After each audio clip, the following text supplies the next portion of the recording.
नमस्ते विद्यार्थियों, एक बार फिर से केपी कॉलेज की ऑनलाइन क्लास में मैं इतिहास अध्यापक नरेंद्र पाल सिंह आप सभी विद्यार्थियों का तहे दिल से हार्दिक स्वागत करता हूं। आज का जो अपना प्रकरण है वो जर्मनी के एकीकरण में बिस्मार्क का योगदान, बहुत इम्पोर्टेंट प्रश्न है, बहुत महत्वपूर्ण प्रकरण है। इसको आप अंतिम समय तक जरूर देखें। तब तक के लिए कुछ मोटिवेशन वीडियो आप लेकर आपके सामने आया हूँ मैं। मोटिवेशन कि जहाँ आपका अनादर है वहाँ आपको नहीं जाना चाहिए, यही आपका स्वाभिमान है। जहाँ आपका अनादर है वहाँ आपको नहीं जाना चाहिए, यही आपका स्वाभिमान है। कि जिस तट पर प्यास बुझाने से अपमान प्यास का हो, जिस तट पर प्यास बुझाने से अपमान प्यास का हो, अरे इस तट पर प्यास बुझाने से प्यासा मर जाना अच्छा है। अरे उस तट पर प्यास बुझाने से प्यासा मर जाना अच्छा है। आपको लग रहा है कि यहाँ मेरा अनादर है तो आपको नहीं जाना चाहिए। एक बार अगर किसी को छोड़ दिया इसका मतलब छोड़ दिया। अब आपने कई परीक्षाएं आपके सामने हैं, आपको अपना लक्ष्य तय करना है कि आपको कौन सी परीक्षा की तैयारी करनी है। एक ही लक्ष्य और एक ही मिशन होना चाहिए। सेकंड ग्रेड भी आपके सामने है, फर्स्ट ग्रेड भी है, तृतीय श्रेणी अध्यापक की भर्ती भी आई हुई है। आपको कहाँ जाना है वो आपको खुद को तय करना पड़ेगा। चलो, अपने तो बीए द्वितीय वर्ष का प्रकरण जर्मनी के एकीकरण को लेकर, बिस्मार्क के योगदान को लेकर आपके सामने उपस्थित हुआ हूँ। चलो पढ़ेंगे बिस्मार्क का जर्मनी की एकीकरण में कौन कौन सा योगदान रहा।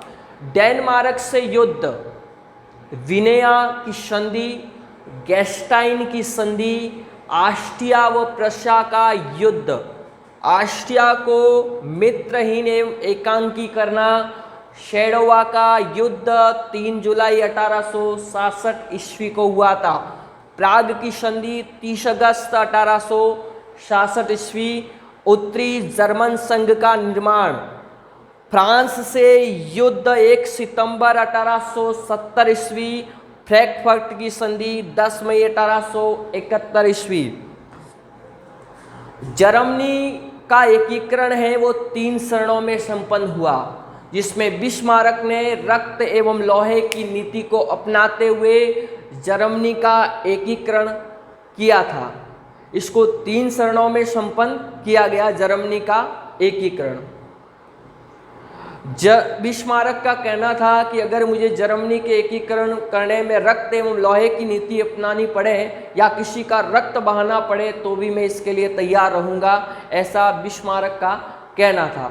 इसलिए बिस्मार्क को ये यूरोप का एक अच्छा राजनीतिज्ञ एवं कूटनीतिज्ञ था। इसने बिस्मार्क ने जर्मनी के एकीकरण में अपनी अहम भूमिका अदा किया करता है। जर्मनी का एकीकरण 1815 ईस्वी से लगाकर 1850 ईस्वी तक हमारा जर्मनी का एकीकरण हुआ। अपन बात करेंगे एक एक बिंदु की और। पहले बिंदु की और बात करें, डेनमार्क से युद्ध।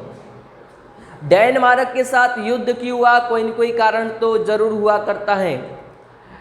डेनमार्क इधर एक देश है और इधर अपना जर्मनी है। जर्मनी और डेनमार्क के मध्य एक 2 स्थान थे। क्या नाम था? एक जर्मनी और डेनमार्क के मध्य एक 2 स्थान थे जिनका नाम था, एक तो स्लेस्विंग। क्या नाम था? स्लेस्विंग। क्या नाम था? स्लेस्विंग। और दूसरा स्थान का हॉलस्टीन। क्या नाम था? हॉलस्टीन। ये 2 स्थान थे। ये दोनों स्थान थे वो किसके? जर्मनी और डेनमार्क दोनों के मध्य स्थित थे। कहाँ? किसके मध्य? डेनमार्क दोनों के मध्य स्थित थे। इन दोनों के मध्य, इन दोनों स्थानों को लेकर झगड़ा चल रहा था, यानी विवाद चल रहा था। एक दिन एक ऐसा समय भी आया जिसमें दोनों के मध्य एक समझौता हुआ, जिसे इतिहास में एक संधि कहते हैं, जिसे लंदन की संधि हुई। कौन सी संधि हुई? डेनमार्क और जर्मनी के मध्य ये लंदन की संधि 1852 ईस्वी के अंतर्गत हुई थी। इस लंदन की संधि में ये समझौता हुआ कि स्लेस्विंग और ये हॉलस्टीन प्रदेश हैं, इस पर अधिकार तो रहेगा, डेनमार्क का अधिकार रहेगा, लेकिन डेनमार्क उसे अपने राज्य में सम्मिलित नहीं कर सकता, शामिल नहीं कर सकता है इस लंदन की संधि में, ये बात तय हुई। लेकिन कुछ समय के बाद ये डेनमार्क के एक शासक जिनका नाम है कृषि नवम, क्या नाम है, कृषि नवम यहाँ के शासक थे। क्रिश्चियन नवम यहाँ के शासक हुआ करते थे। उन्होंने स्लेस्लिंग हॉलस्टिंग में जो संधि हुई थी, लंदन की संधि का कर दिया उल्लंघन, दोनों राज्यों को अपने राज्य में मिला दिया। तब क्या हो जाएगा, विवाद हो जाएगा। विवाद होगा तो युद्ध होना तो बहुत संभावित ही हुआ करता है। इसके कारण पुनः जर्मनी और डेनमार्क के मध्य विवाद की स्थिति उत्पन्न हुई। जर्मनी यानी प्रसा, जर्मनी का एक प्रांत है प्रसा, ये प्रसा सीधा ऑस्ट्रिया के पास में गया और ऑस्ट्रिया को कहा कि जब मैं डेनमार्क के साथ युद्ध करूं तू मेरा साथ देगा। क्या देगा, साथ देगा। ऑस्ट्रिया ने कहा कि मैं भाई साथ तुम्हारा क्यों दूंगा। तो प्रसा ने कहा कि जब मैं डेनमार्क के दोनों स्थानों पर अपना आधिपत्य स्थापित करूंगा तब हम दोनों स्थान एक दूसरे में बांट देंगे। तो ऑस्ट्रिया उसके लिए तैयार हो गया, चलो कोई बात नहीं, मैं आप मेरा साथ देने के लिए तैयार हूँ। इसके बाद 1867 ईस्वी की बात है। ये घटना कितनी, 1867 ईस्वी की घटना है। इसमें डेनमार्क, ऑस्ट्रिया और प्रसा के मध्य 1867 ईस्वी में एक युद्ध हुआ और इस युद्ध में ऑस्ट्रिया और प्रसा की विजय हुई और डेनमार्क को पराजय का सामना करना पड़ा।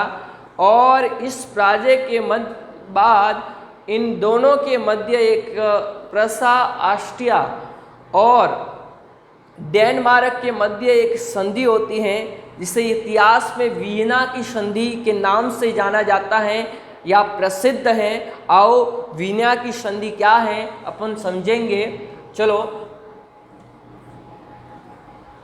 डेनमार्क से युद्ध ऑस्ट्रिया और प्रसा और डेनमार्क के मध्य 1867 ईस्वी में स्लेस्विंग और हॉलस्टिंग नामक स्थान को लेकर युद्ध हुआ और इस युद्ध में ऑस्ट्रिया और प्रसा है वो विजय हुए और डेनमार्क को भारी पराजय का सामना करना पड़ा। और इसके बाद में इतिहास प्रसिद्ध एक संधि होती है। चलो इस संधि से आपको परिचय करवाते हैं।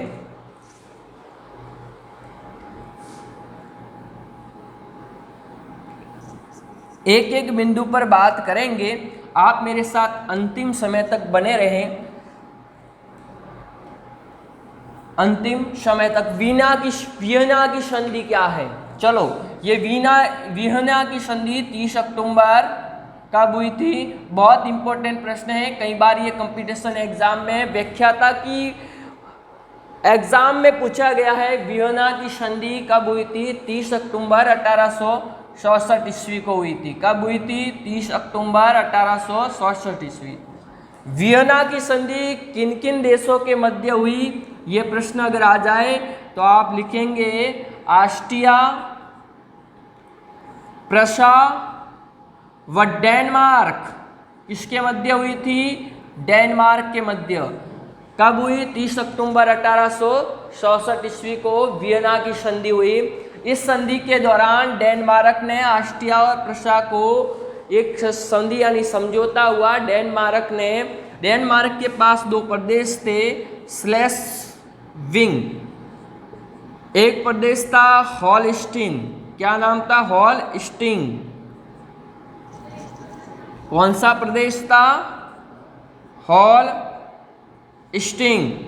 और एक था एलनबर्ग। क्या नाम था, एलनबर्ग। ये सारे तीनों स्थान थे जो डेनमार्क के पास थे। डेनमार्क ने सीधा ऑस्ट्रिया और प्रसा को दे दिया कि अब मैं आपकी अधीनता स्वीकार करता हूँ, ये प्रदेश आपको सौंपता हूँ। चलो, वियना की संधि के बारे में जानकारी 30 अक्टूबर 1866 ईस्वी में। बहुत इंपॉर्टेंट है, एग्जाम की दृष्टि से महत्वपूर्ण योगदान भी रखता है, 1 नंबर में पूछा जा सकता है, आप उसको लिखेंगे। चलो अगली अब बिंदु की बात करें, बहुत इंपॉर्टेंट आया है, अगली बार परीक्षा में आया था बीए द्वितीय वर्ष के अंदर, गैस्टाइन की संधि क्या है? गैस्टाइन की संधि एक एक बिंदु पर बात करेंगे अपन। गैस्टाइन की संधि कौन सी संधि है? संधि भी है, संधि यानी दोस्ती, समझौता, उनकी शर्त है। गैस्टाइन की संधि है वो 14 अगस्त 1865 ईस्वी को हुई थी। कब हुई थी? 14 अगस्त 1865 ईस्वी को इतिहास प्रसिद्ध गैस्टाइन की संधि हुई। ये संधि किन किन देशों के मध्य हुई थी? ये भी प्रश्न पूछा जाता है कि गैस्टाइन की संधि, ये संधि प्रसा व ऑस्ट्रिया के मध्य हुई। प्रसा व ऑस्ट्रिया के डेनमार्क युद्ध के बाद में ये दोनों के मध्य संधि हुई। इस संधि की शर्तें क्या थी? ये संधि की शर्तें क्या थी? तो इस संधि में ये शर्तें दोनों ने रख दी, शर्तें दोनों देशों ने, कि भाई जो हमने डेनमार्क से जो प्रदेश जीते हैं, जो हमारी पहले बात हो चुकी है, तो पहला जो प्रदेश था जिसका नाम था स्लेस्विंग, क्या नाम था? स्लेस्विंग। ये प्रदेश तो प्रसा ने खुद रख दिया कि मैं मेरे पास रखूंगा। दूसरा प्रदेश था हालस्टिंग, क्या नाम था? हालस्टिंग, ये उनकी शर्तें हैं। हालस्टिंग का प्रदेश है, ऑस्ट्रिया ने कहा कि इसको मैं मेरे पास रखूंगा। दोनों के बीच में बात पहले से ही तय थी। फिर लास्ट में एक स्थान और रहा, एलनबर्ग, क्या नाम था? एलनबर्ग। इस एलनबर्ग को प्रसा ने ऑस्ट्रिया से खरीद दिया कि मैं तुझे कुछ पैसे दे देता हूँ और इस स्थान को मैं खुद खरीदना चाहता हूँ। ऑस्ट्रिया ने कहा मुझे कोई आपत्ति नहीं है, तू मुझे पैसे दे दे, मैं तुझे एलनबर्ग देने के लिए तैयार हूँ। दोनों के मध्य एक संधि हुई जो इतिहास में गैस्टाइन की संधि के नाम से प्रसिद्ध है। गैस्टाइन की संधि है 14 अगस्त 1865 ईस्वी को हुई थी। ये प्रसा और ऑस्ट्रिया के मध्य हुई। शर्तें रखी गई, स्लेस्किंग जो प्रसा के पास रहेगा, हॉलस्टिंग ऑस्ट्रिया के पास में रहेगा, और एलनबर्ग को प्रसा ने ऑस्ट्रिया के द्वारा खरीदा गया। अगले बिंदु की अगर हम बात करें, ऑस्ट्रिया व प्रसा के साथ युद्ध। गैस्टाइन की संधि के बाद धीरे धीरे ऑस्ट्रिया और प्रसा के संबंध बिगड़ने लगे, क्योंकि मित्र जल्दी हो जाते हैं तो संबंध भी जल्दी बिगड़ने लगते हैं। ये तो बात तय हुआ करती है पहले से ही कि ऑस्ट्रिया और प्रसा का युद्ध, संबंध बिगड़ने लगे। ये युद्ध लगभग माना जाता है कि 1866 ईस्वी को, 3 जुलाई 1866 ईस्वी को लगभग हुआ था। चलो अपन बात करेंगे अगले बिंदु के अंदर, दोनों के मध्य संबंध बिगड़ने लगे। संबंध दो किससे संबंध बिगड़ने लगे? ये स्थान में बाढ़ दिया था तो दोनों के मध्य धीरे धीरे संबंध बिगड़ने लगे। ऑस्ट्रिया को मित्रहीन एकांकी करना। अगला बिंदु है ऑस्ट्रिया को मित्रहीन एकांकी करना। कैसे प्रसा है वो ऑस्ट्रिया को अंतर्राष्ट्रीय स्तर पर मित्रहीन करता है और एकांकी करता है। मेरे साथ बने रहें, मैं आपको एकांकी और मित्रहीन कैसे करता है, चलो इसके बारे में बात करेंगे अपन।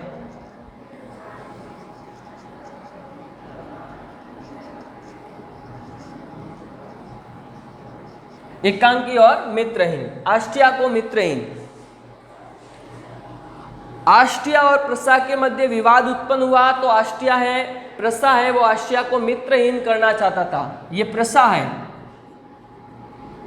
ये ऑस्ट्रिया को क्या करना चाहता है? मित्रहीन करना चाहता है। तो ये प्रसा सीधा, रूस उस समय शक्तिशाली देश था, रूस के साथ उसने मित्रता कर दी। जब रूस ने पोलैंड पर आक्रमण कर दिया तो प्रसा ने रूस का साथ दे दिया, जिसके कारण रूस प्रसा का मित्र बन गया। क्या बन गया? मित्र। कि जब तेरे कोई काम पड़ेगा तो मैं तेरे लिए काम में आऊंगा। सीधा प्रसा। फिर इसके बाद में एक शक्तिशाली और देश था, वो होता फ्रांस। कौन सा देश था? फ्रांस। और फ्रांस पर शासक विराजते थे जिनका नाम है नेपोलियन तृतीय। कौन है? नेपोलियन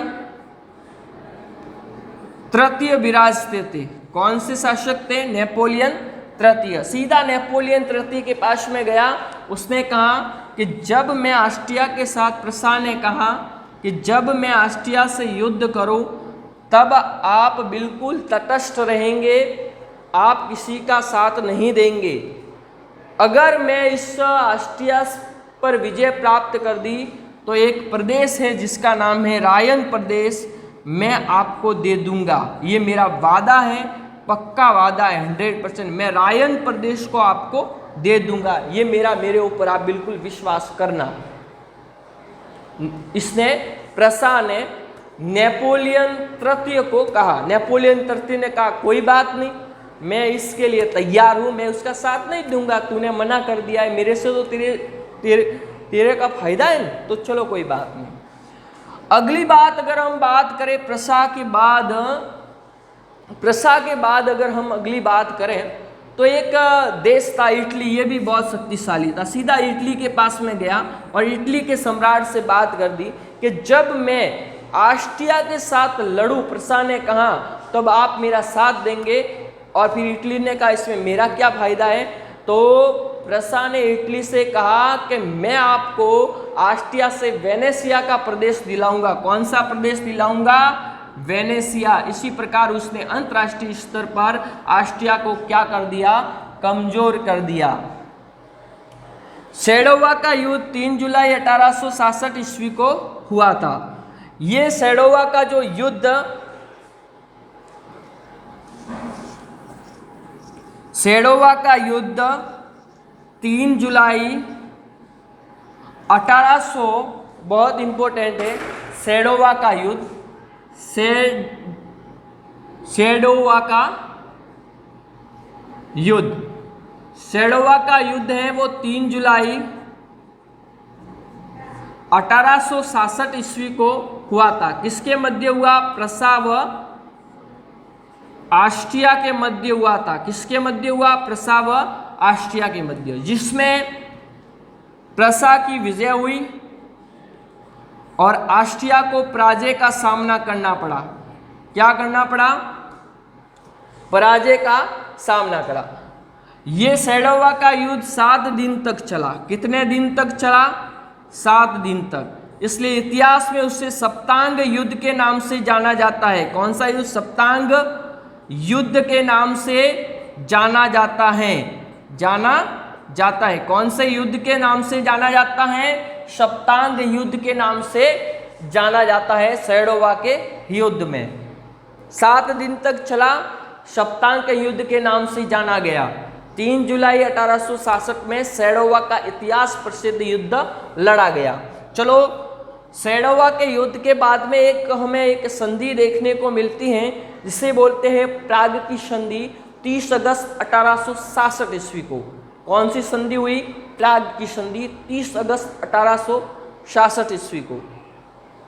चलो, इसमें क्या हुआ देखो।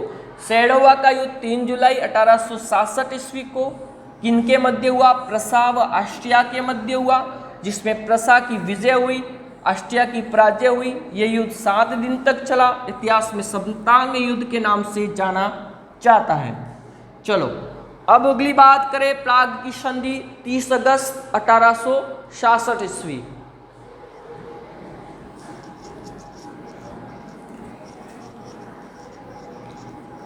तीस अगस्त 1866 ईस्वी प्राग की संधि। बात करेंगे अपन प्राग की संधि की। इसमें कौन कौन सा समझौता हुआ? प्राग की जो संधि है वो 30 अगस्त 1866 ईस्वी को हुई थी। किसके मध्य हुई? प्रसा व ऑस्ट्रिया के मध्य। संधि का मतलब होता है समझौता। इस समझौते में क्या शर्त रखी गई? यह शर्त रखी गई कि जो ऑस्ट्रिया के पास जो होलस्टीन, स्लेस्लिंग और एलनबर्ग का प्रदेश था वो प्रसा को प्राप्त हुआ। किसको प्राप्त हुआ? प्रसा को। ऑस्ट्रिया को प्रसा के युद्ध के हर जाने के रूप में 30 लाख पाउंड देने पड़े। कितने लाख पाउंड देने पड़े? जो युद्ध में जितना भी खर्चा हुआ है, जो ऑस्ट्रिया ने प्रसा को 30 लाख पाउंड दिए। कितने लाख पाउंड दिए? 30 लाख पाउंड दिए। ऑस्ट्रिया को वेनेसिया का जो प्रदेश है वो इटली को देना पड़ा। ये शर्तें यहाँ पर लागू की गई। इटली का जो प्रदेश था यानी समझौते के अनुसार जो देना था वो किसको दे दिया गया? इटली को दे दिया गया। ये उसकी शर्त थी, प्राग की संधि। अब देखो लास्ट में कि बिस्मार्क का कहना था कि जब तक मैं फ्रांस और ऑस्ट्रिया को पराजित नहीं कर पाता तब तक मैं नहीं कर सकता हूँ, तब तक मैं पूरे उस पर राज नहीं कर सकता हूँ। यानी इटली का एकीकरण संभव ही नहीं है जब तक मैं उसको नहीं कर सकता हूँ। चलो अपन बात कर रहे हैं अगले बिंदु की ओर।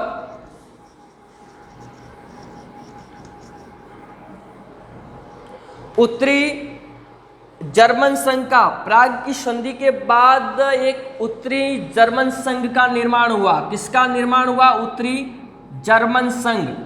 जर्मन संघ का निर्माण हुआ और इस संघ में 21 सदस्य प्रांतों ने भाग लिया। कितने प्रांत ने भाग लिया? 21 प्रांतों ने उत्तरी जर्मन संघ का निर्माण हुआ, जिसमें बिस्मार्क ने इस उत्तरी जर्मन संघ के लिए एक नया संविधान बनाया। ये संविधान 1867 ईस्वी में लागू हुआ था। ये संविधान कब लागू हुआ? 1867 ईस्वी में ये संविधान लागू हुआ था। इसी प्रकार उत्तरी जर्मन संघ का निर्माण हुआ। प्राग की संधि के बाद में उत्तरी जर्मन संघ का निर्माण हुआ, जिसमें 21 प्रांतों ने भाग लिया। इसके लिए बिस्मार्क ने 1867 में एक संविधान लागू किया और ये संविधान 1867 में लागू किया गया।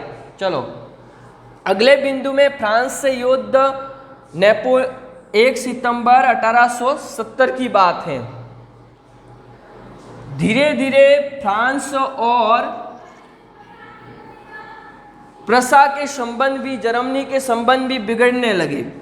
कारण क्या था कि भाई अगर संबंध बिगड़े तो कोई न कोई कारण जरूर होता है। एक तो फ्रांस के शासक नेपोलियन तृतीय को ये बात हमेशा सताती रहती थी कि ऑस्ट्रिया को उसने पराजित किया है, जिससे वो नाराज था। दूसरा ये था कि वो बिस्मार्क की इतनी उन्नति को सहन नहीं कर पाता था। तीसरा कारण ये भी था कि जो संधि के अनुसार बात हुई थी राइन प्रदेश देने की, जो उसने राइन प्रदेश नहीं दिया, ये भी उसका प्रमुख कारण हुआ करता था। ये उनके प्रमुख कारण और उद्देश्य हुआ करते थे। इस कारण दोनों के मध्य 1 सितंबर